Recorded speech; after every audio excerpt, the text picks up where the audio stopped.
6 years ago, everyone was obsessed with this book. Everyone could not stop talking about it. During COVID, you kept hearing, spark joy. Only keep things that spark joy. Well, I finally read the book Spark Joy by Marie Kondo, where she talks about organizing and clearing your home of things that do not spark joy and only keeping things that do. And this sent me on a rabbit hole. And I think perfect timing because spring is right around the corner. And a spring cleaning is definitely overdue because it seems like I only spring clean in the winter and the summer, never for spring. And we're starting off spring on the right foot this year. But I read Marie Kondo's books. And if you want the God honest truth, I think that you can skip reading them. What you really need to know is that this space that you live in, the home that you live in, all of the things that you surround yourself with should only be things that spark joy. Everything else can literally go in the trash. You can donate it, you could sell it, you can give it away, but get rid of it. Reading these and feeling the urge to let go of things is not something that I'm not used to. I do clean out my bedroom and my closet and my beauty room. As you know, retired beauty influencer, so I have a lot of hair care, makeup, glitter, skincare, all the above. So I do clean these things out from time to time. But this time was different. This time I got rid of so much stuff. I'm talking like drawers. Like I could get rid of dressers and boxes of things. It's all sitting in my hallway right now while I try to figure out what I'm going to do with it all. But I got rid of so much. And you know what it felt like? Freeing. It felt freeing. I felt like a weight was lifted off my shoulders. And that feeling makes me want to do more. It makes me want to go through more things in my home. Like I know in a drawer downstairs in the kitchen, there are 4 ladles in there. Are they all in working condition? Yeah. But do I need 4 ladles? No. No. What do I need 4 ladles for? All this to say, the spring equinox is around the corner. We are starting a new quarter, a new chapter, a new season. And what better way to start this spring equinox than with letting go? Spring is literally the birth of new things. All of the animals start to have their babies. The flowers start to bloom. And the rain comes down, washing away what was left of this hibernation season of rest, aka winter. And our monthly theme, our March monthly theme, is letting go of perfection. And sometimes that already can be difficult. So if it's hard for you to let go of things that may not be tangible, that may be more subconscious, I think that the best way to gain the courage to start letting go of everything that no longer serves you, it's to start with your home. It's to start with the place that you spend most of your time in. So in today's episode, we are going to be talking about creating a space that you love. Let's get into it.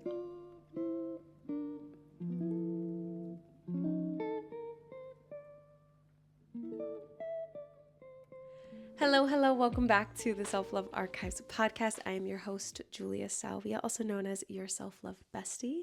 And while we might not be directly talking about self-love today, we are talking about our incubator. We are talking about the thing that incubates us, the foundation of our self-love, the place where a lot of our self-love journey happens and takes place, our homes. In 2020, we globally got such a good look at what it's like to create our home into a space that we love.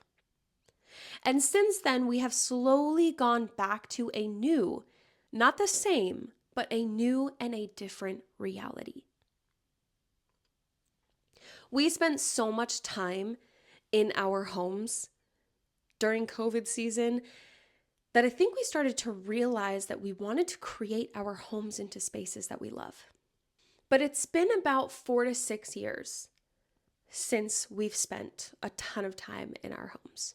And quite honestly, that is a lot of time.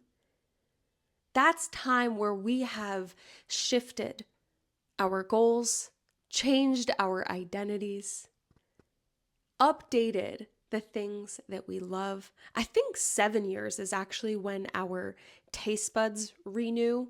I could be wrong on that timing, but I think it's 7 or 9 years. It's like, it's an odd number where our taste buds have updated and have changed ever so slightly. That's why you're asking yourself, oh, I never liked that before. Why do I like that now? So don't you think that our homes also may need a little upgrade? And when I say upgrade, I don't mean a financial upgrade. I don't mean purchasing new things. I don't mean even spending any money at all. Maybe it's just moving something around. Maybe it's changing the way that you go about your routine in your home. Or maybe it is something big. Maybe it's time that you move out of your parents' house because you just cannot fathom another year in this space. Maybe it's time that you leave that relationship that you're in, which means that there's a whole new home around the corner for you. Maybe you've been living in this space for years and you still have yet to make it your own. As we dive deeper into this episode, I do want to note this one thing. When I talk about you and your home, I am referring to you as a person who is physically, emotionally, and mentally safe. Yeah, maybe you don't like the paint on the walls and you're tired of living with your parents, or your roommate sucks, or you think it's time that you move. You, the person I am talking to, is mentally safe, emotionally safe, and physically safe. I say this as a domestic violence survivor. During COVID, there was a hashtag that was going around. I think it was something like safe at home or better at home, cozy at home, what have you. And I had a sponsorship actually for a brand that had asked me to use that hashtag, and I refused.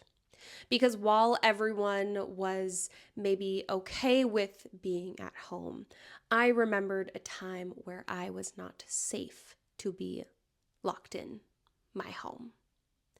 And if I had been in this relationship during COVID, I am not sure how I would have been able to cope, able to live, and able to exist. I remembered that version of me during this time when everyone was, I think, positive in a way about staying at home or being at home and being able to work from home. And although I was someone who had always worked at home, to be confined to my home during COVID felt like a very real moment of a space that I could have been in that wasn't safe. So I want to be so uber super clear when I say that when I speak of you as a person and creating a home and a space that you love, is that you are someone who is already in a home and a place where you are physically, emotionally, and mentally safe. If you are not that person, I am leaving resources and more information in the description down below. You deserve to have a space and a home that is yours, that makes you feel and that you are physically, emotionally, and mentally safe. You deserve that. That is a bare minimum to have a roof over your head where you are safe. Let's get into the episode. We can't talk about our home as women without mentioning that we have been socially conditioned according to the spaces that we inhabit, whether that's work, our physical home, wherever we go that is considered a space, but most especially our homes. For centuries, there has been domestic expectations of us in our homes. Cook, clean, caretake. To be the person, to be the head of the household that takes care of everything. I really do think that we fall into these roles without even trying. I've seen it every time I've lived in a home, especially with another person, that I somehow fall into this place of cleaning. And not only cleaning, but cleaning up after not just myself, but the other people that I live with, especially if they are a man. There are things that we, as a society, as people, men, women, non-binary, all the above, we need to take care of the spaces that we live in. We need to clean. We need to cook for ourselves. We need to take care of the space that we live in. But what you do not need to do is you do not need to create an environment and a home that asks you to perform. A home is a space where you get to lay your head down. A home is a space where you keep all of your belongings, where you have the things that you need to fuel yourself with, aka food, where you get to shower, bathe. Your home is a space that is yours. It is personal, but it is not a space where you need to perform. And if you feel as though the space that you live in is a place where you feel the incessant need to perform for your family, for your partner, for your roommate, for your kids, for your parents, then I need you to ask yourself, why? We are letting go of perfection in March. And I need you to know this. Feeling like you need to perform 24/7, 365, most especially in your home, is pushing the narrative that you need to be perfect, that your home needs to be perfect, that your routines need to be perfect, that you need to be perfect, and you don't. You don't need to be perfect. When I was growing up, there was a looming perfectionism over me. I could never leave clothes on the floor, leave a spoon in the sink. Every single time someone would come over, the house had to be spotless. Even when our cleaning team came over, the house needed to be spotless. And it wasn't until I started living on my own where I saw what a toll that took on me every single day. It started to come out when I lived with other people. I would get more annoyed by their lack of cleanliness, their lack of organization, and even be hard on myself about it, to the point where I was living in a home with such high cortisol because the dishes weren't done, the laundry wasn't done, this wasn't clean, that wasn't put away. I didn't live in a home of comfort. I lived in a home of chaos, but it was my own created chaos. Let me say this. The laundry is never going to be done. The dishes are never going to be done. The laundry, the dishes, anything that needs to be cleaned and organized, these things are on almost like a rolling cycle. You are wearing clothes every single day. You are utilizing your home every single day, using dishes, using the kitchen. You are utilizing your home every single day. So these things are on a cycle. And once you start to realize that they are on a cycle of being dirty, clean, and you let go of the expectation of them all always being clean all at the same time, I promise you that already in and of itself will lower your cortisol.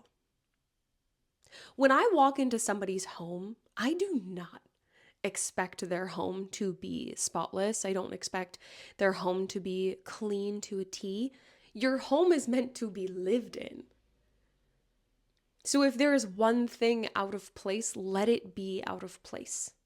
As someone who is working on healing her perfectionism, that includes healing my procrastination, because I constantly think that everything needs to be done before I can do anything else. You can leave a spoon in the sink. You can leave the dishwasher clean and put it away another time. You can leave dirty clothes in your hamper and your bed unmade. You can leave these things as they are and not stress about always having them done.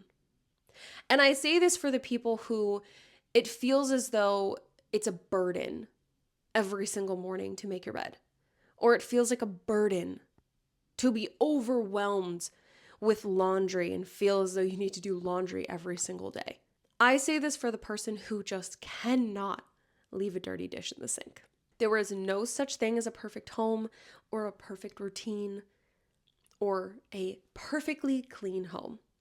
And the more that you try to get to this perfection of this home that you live in, the more that you are going to burn yourself out. Our homes were meant to be lived in. They were not meant to be another place where you feel as though you need to perform. You have heard me say this so many times, but you deserve rest. You are worthy of rest. Rest is not a reward. Rest is something that your body needs. And your home should be able to provide that rest to you. And when I think about rest, I think about it beyond just sleeping, right? We need our sleep every single night. So your bedroom should feel like a comfort. Like you walk in there and immediately your cortisol levels lower. Immediately your body knows that it's time to rest. So I hope that you have created a space in your bedroom, in the place that you sleep every single night for that 7.5 to 9 hours a night. I hope that you have created that space to feel that way every single night when you step foot into it. But your home should be a place where you get to rest. Your home should be a place where you find comfort, where you are able to take a deep breath and debrief, relax. And I know this can be tough sometimes, especially when we are sharing a home with other people. And that's what brings me to having your own space in your home. I live with my boyfriend, Nick. And when we decided to move in together, I made it clear from experience, but also because I genuinely think that if you have the ability to do this, you should. I said that we both need to have our own spaces. So we needed a home that had 2 additional rooms outside of our bedroom that are just ours. He has his office, I have mine. He has his office and I have mine. And we have created both of these spaces for ourselves as our own space. We spend so much time in our own offices, not just because we both work from home, but also because we have created these spaces to be something that we want to be in. And it is so crazy how wildly different the spaces are and how much they truly represent each of us. Now, as I said, sometimes you don't have the ability to have your own space like that, but you can create a space within your home that is just yours. Whether that is a bathroom, that is all yours. The cabinets are filled with all of your things. And maybe it's the bathroom that has the bathtub in it where you keep all of your bath bombs, all of your candles, all of your comfort items. That space is yours. Maybe it's the corner of a living room where you have your cozy reading couch and a little table next to it for your iced coffee and a beautiful candle that you light every single night. Make sure that your home has a space that is yours, that you get to call your own. I think this is so important for our creativity and our individuality and our ability to actually get that deep breath, that calmness. It's like how it is when we walk into our bedrooms. Our bodies know that this space is ours, and that alone can give us a sense of relaxation in our home. I have that for myself actually in my office. I split my office in two. Where you see me sitting right now is like my work area of the room. And then right behind me, underneath my Self-Love Archives neon sign, is my space where I meditate, where I relax. And the feeling that I get when I sit in these two different spaces is different. When I sit here in this chair, like I am ready to go, I am ready to work. And my body knows that. It has become so routine now that my body knows that it's time to work. It's time to do what we got to do, time to be productive. And when I sit on my couch behind me, my body knows that it's time to be calm, that it is time to relax. So sometimes it's not about having a specific whole room to yourself more than it is to just have an area in your home that you get to call yours. To have a home that provides comfort and provides rest is not considered indulgence. It is a necessity. It is a necessity to have rest beyond just sleeping. Creating a home that provides you this is not selfish. It is not indulgent. It is self-respect. So we talked a little bit about how your home is not a place of performance. And we talked about how your home is a place of rest, and that having a space to call your own in your home just further provides you that additional rest and calmness. And you don't need to work to deserve that. You deserve that just as you are, each and every one of us. But creating a home that you love goes beyond these foundational elements of our home. Taking care of what takes care of you. Your home provides you with safety, provides you with shelter, provides you with a place to rest. And your home deserves to be taken care of as well. It's kind of like when we put out gratefulness into this world. We are grateful that we can move our legs. We are grateful for the sky. We are grateful for the job that we have, even if we hate it. We are putting out positive information into this world so that it may come back to us tenfold. What I find really interesting about our homes is that we can live in a place for so short and not feel as though we deserve to create it into a home. Or we can live in a home for so long that we feel as though there's no need to change anything. There's no need to update anything. Or live in a home for any sort of amount of time and not even know everything that's inside of it. Have you ever moved before? Have you ever moved before and realized how much stuff you have? I am completely, utterly guilty of this. I feel as though in my adult life, I have moved so much. And every time I move, I am flabbergasted at how much stuff I have. And part of me thinks that I have so much stuff, so much material, so many tangible things that I can hold in a way of protecting me, in a way of filling up the space. So when I decided to clean out, and I'm saying clean out my closet, clean out my drawers, clean out my office, clean out a lot of different things, I had the ability to make space to be able to think, to be able to be more creative. And you're like, what do you mean?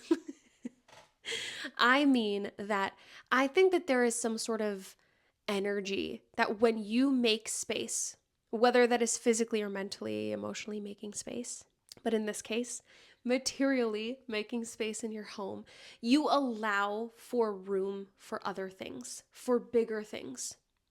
And I was in this like lack mindset of thinking that, oh, if I get rid of these clothes, what if I want them? Like, what if I want to wear them? Even though I haven't worn them in like 2 years, what if I want to wear them?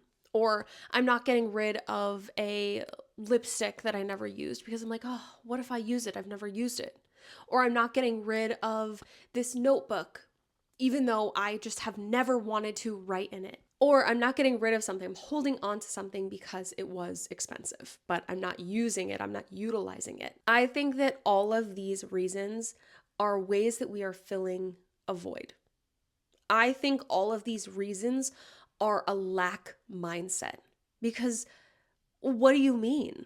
I realized that a lot of my not getting rid of things was not just filling a void in some ways, but was also putting me in this lack mindset of, oh, well, this was really expensive. I can't get rid of this. Oh, well, I don't want to buy this again. Well, what if I need that? I was in this mindset of holding on to things because I felt as though if I got rid of it, I would be losing out on money.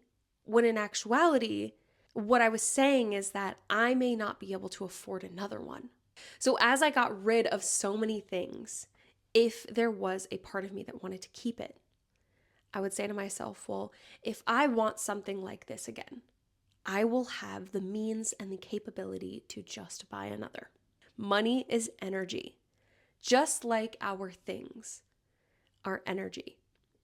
And if I keep surrounding myself with things because I think I'm not going to be able to afford another, that's exactly what's going to happen. So I went into this process getting rid of things because I will be able to afford another if I need it. If I get rid of this lipstick right here and I want this color again, I'll be able to afford another.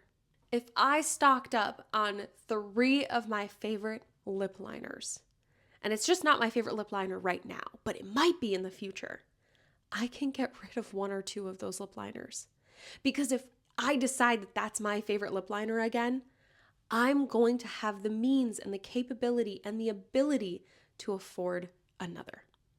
I went into this clean out process, letting go of this lack mindset. Letting go of this mindset of trying to predict what my future is going to look like, trying to predict what I might need in the future. If that was the case, my house would be full. My house would be so full of things that you would ask me if I had a nickel and I'd know exactly where all my nickels are. You would ask me if I had a very specific camisole from 2019 and I would know exactly where she is. If we don't get rid of things that don't bring us joy, or get rid of things that are no longer useful to us, or no longer align with who we are in this moment, then you are not making room for you. You are not making room for the next version of you, the next chapter of you. Your home is a version of you now.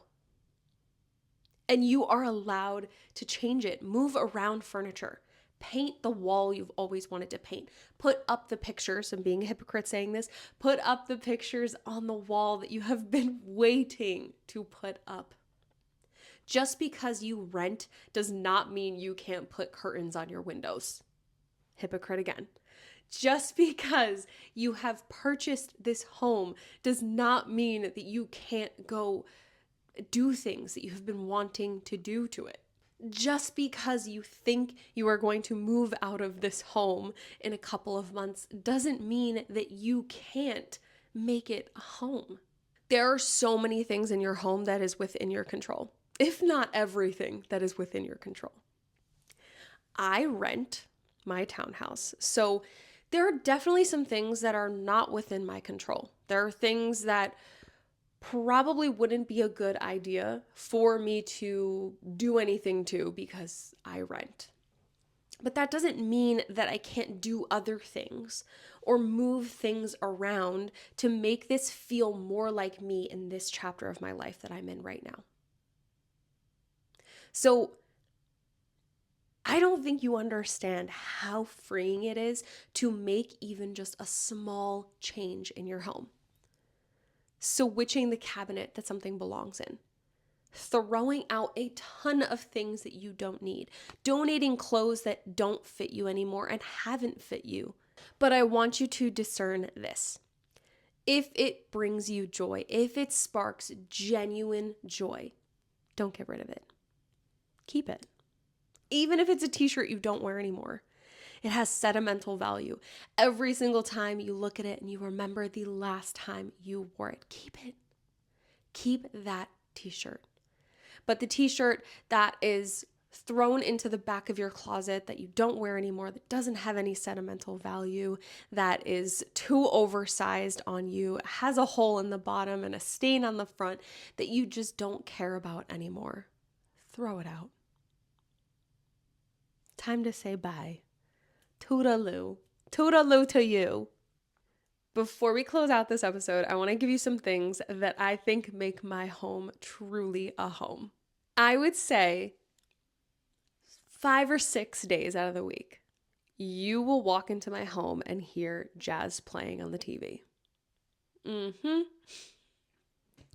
is so calming. It really just grounds me, and I would rather listen to jazz or piano all day than on like a very low volume, I'm talking like just background noise, than have a sound machine play. Like the jazz, the piano on volume 5 is my background noise, is my ocean sounds. And every time I play it, it allows me to focus if I need to, but be calm and fully rested and just feel nice and cozy at home. What makes my home a home? Full of love, full of comfort. As an incubator for my growth and the betterment of me and my partner, is that we have had many conversations and have had conversations over and over again about how to best take care of our home, how to best live in this home.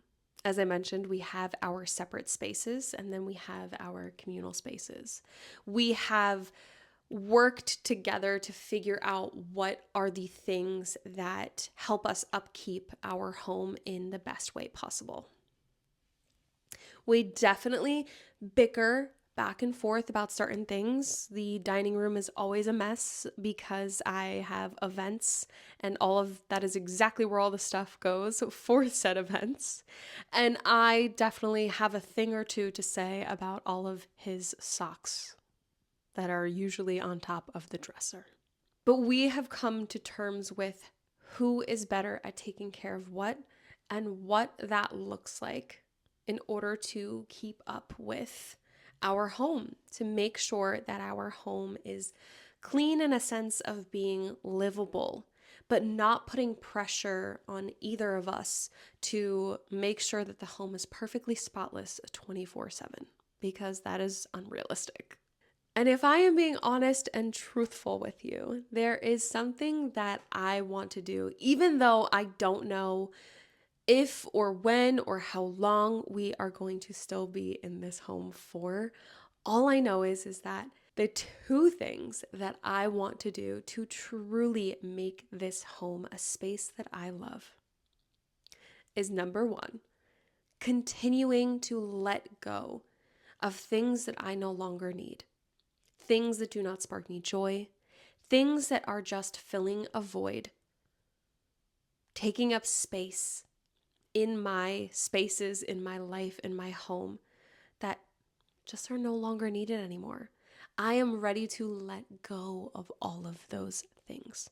And while I have done the biggest feats of them, which is going through most of my papers and notebooks and beauty products, skincare, hair care, and my closet, there is still so much to do, and I can't wait. I'm actually excited to continue to do that. And the second thing, I have so many beautiful art pieces and prints and accomplishments and things that I just never hung up on the wall. We have been living here for over 3 years now, and I've just never hung up really anything on the wall. And I think it is time. Even though I don't know if we are leaving in a year, if we are staying, I need to make this my home. I need to make this a space that I love. And if that means putting things up on the wall to make it feel more lived in, to make it feel like someone fucking lives here, then so be it. I hope you enjoyed this episode. Thank you so much for tuning in and watching. The spring equinox is around the corner, and that in and of itself means that it is time for new everything. Means that it is time for change. Means that it is time to leave this cold winter weather behind and start anew. The sun's going to be out longer. Everything is going to bloom, and the rain is just going to wash away everything that we no longer need and that we are letting go and putting behind us. And this goes far beyond just our home. I hope you enjoyed. Thank you so much for tuning in. Thanks so much for watching. Thanks so much for listening. And I will see you next week. Same time, same place. I love you. Bye.